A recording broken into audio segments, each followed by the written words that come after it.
سلام دوستانو، ستړي مشي د نن لنډ تازه او مهم خبرونو ته ښه راغلاست. لومړی د ولسي جرګې 15 غړي او د مشرانو جرګې 8 غړي په کورونا وایرس اخته دي. د دواړو جرګو اداري پلاوی وایي د کورونا وایرس له امله د ناروغو غړو ناسوبتیا غونډې ځنډېدلې دي او په وروستیو اونیو کې د جرګو نصاب نه دی بشپړ شوی.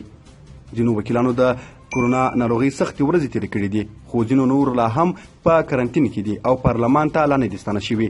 د مشرانو جرګې د دارالانشا مشر مولوي عبدالله رسنیو ته ویلي د یادې جرګې 8 غړي په کورونا اخته شوي. نوموړی وایي یاد سناتوران له جرګې بهر دې ناروغۍ نیولې.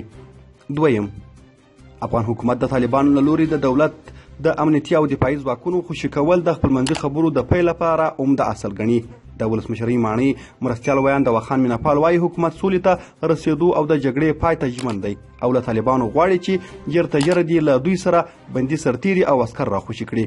افغان حکومت د بین الافغاني خبرو پیل او د جګړې پای په لور د چټکو ګامونو خبر ورکوي، خو د طالبانو لخوا ټولو حکومتي بندیانو خوشي کول ورته مهم اصل په توګه مطرح دي.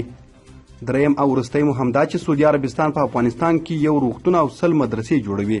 د سعودي عربستان سفیر وایي چې د دوی هیواد به له افغانستان سره خپلو مرستو ته دوام ورکړي او ډیر ژر به په افغانستان کې یو روغتون او 100 مدرسې جوړې کړي. د سعودي عربستان سفیر د مشرانو جرګې رئیس فضل الهادي مسلمیار سره دا خبرې کړې دي.